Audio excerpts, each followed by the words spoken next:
Alright guys, I am reaming my Remington New Model Army. This is a 4525 reamer. Had to use a 44 cal 430 pilot because they taper to about that size.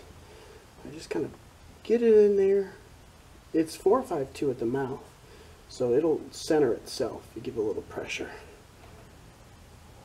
And then we're just going to go slow. Lots of drill do.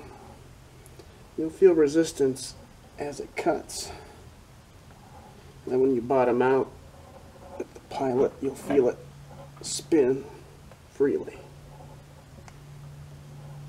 Only go in the clockwise direction. If you get stuck in there, just tap it out with a punch through the nipple hole.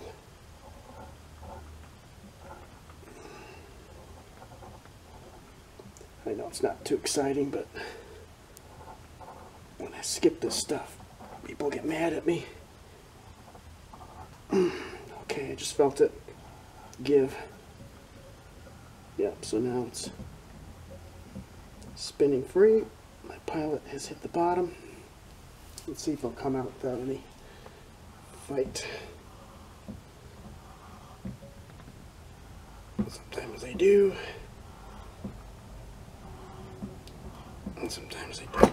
Oh, you can see the metal that I cut out.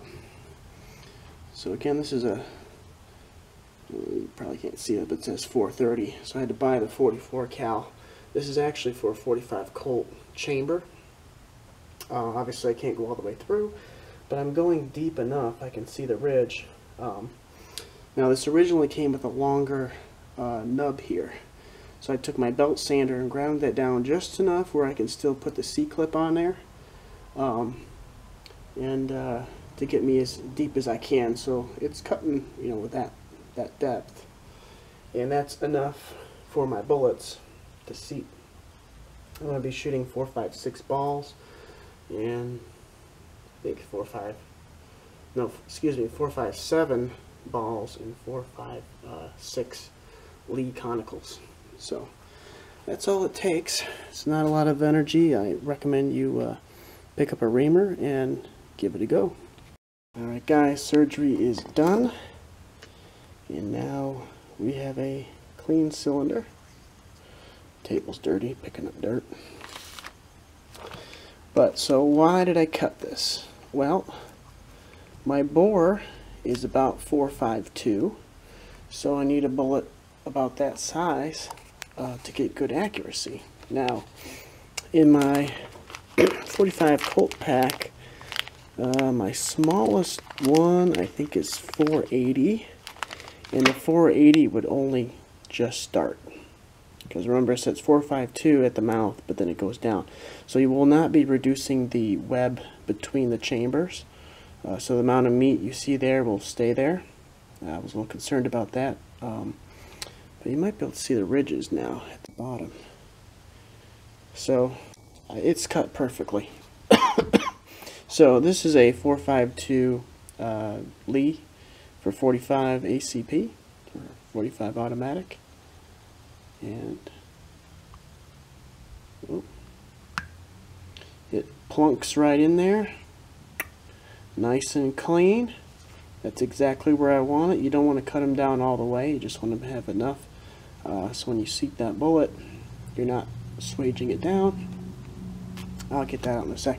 So what I'm shooting, what I'll really be loading is this, which is a Lee 4.56 221R.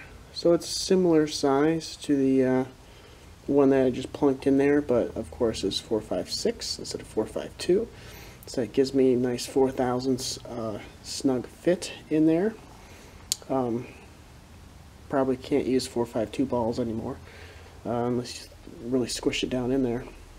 But this is what I wanted to shoot, and this should work good with my bore. It will now work good with my cylinder. And for balls, you could use 4.54, but I would rather use 4.57. So again, you get a good swage, a good seal. and then I'll get good engagement on the rifling. So, mission accomplished. It was easy. I already had the reamer. If you shoot 45 Colt, you need a reamer because a lot of them are undersized. And being able to do double duty now for my percussion guns is a plus.